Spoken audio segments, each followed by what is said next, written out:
அவங்க எல்லாம் நாடக காதல் குரூப். அவங்க 750 கோடி ஒதுக்குனது தப்பு. நீங்க அதை மருத்துவமனையை மேம்படுத்துறதுக்கு பயன்படுத்துங்க. ஏங்க நீங்க கொத்தடிமையா இருந்தீங்க திமுக கூட்டணி. ஃபுல் மூன் சேல் காலை 9 மணியிலிருந்து இரவு 12 மணி வரை ஜூன் 29 ஒரு நாள் மட்டும். இந்து மக்கள் கட்சி தலைவர் அர்ஜுன் சம்பத் விசிக தலைவர் திருமாவளவனை கடுமையாக விமர்சனம் செய்துள்ளார். திருமாவளவனுக்கு தாய்மாமன்னா பிடிக்காது, குடும்பம்னா பிடிக்காது. அவங்க எல்லாம் நாடக காதல் குரூப். அவங்க இல்லையா? திருமாவளவனுக்கு அது பிடிக்காது. எல்லாம் ஈவேரா வாரிசுகள். அவங்க என்ன பண்றாங்கன்னா உடனே திருமாவளவன் புத்தி சொல்றாரு. திருமாவளவன் ஆள் அங்க மந்திரியா இருக்கிறாரு.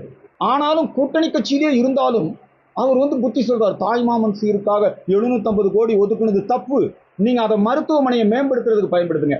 ஏங்க நீங்க கொத்தடிமையா இருந்தீங்க திமுக கூட்டணியில. திமுக கூட்டணியில தோழமை சுட்டுதல் கூட நீங்க பண்ணலையே. வேங்கவேல மலம் கலக்கப்பட்ட போது திமுகவை கண்டிச்சீங்களா? இல்ல கருணாநிதியோட அப்பாவுக்கு, அதாவது மு.க. ஸ்டாலினோட அப்பா கருணாநிதி ஐயாவுக்கு பேனா சிலை வைக்கும் போது நீங்க கண்டிச்சீங்களா?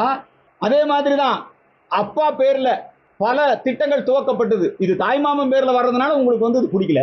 அப்பா பேர்ல பல திட்டங்கள் துவக்கப்பட்டது. பட்டியலின மக்களுக்கு எதிராக திமுகவினர் மிகப்பெரிய கொடுமைகளை செய்தார்களே. அப்பொழுதெல்லாம் நீங்க போய் ஏன் தோழமை சுட்டுதல் கூட பண்ணாம ஏன் ஜோசப் விஜய்க்கு ஒரு நெருக்கடி கொடுக்குறீங்க? முதுகுல குத்துவாங்க. ஜோசப் விஜய் முதுகுல குத்துவதுதான் அவங்க திட்டம். அது மட்டுமல்ல, கம்யூனிஸ்டோட திட்டம் என்ன?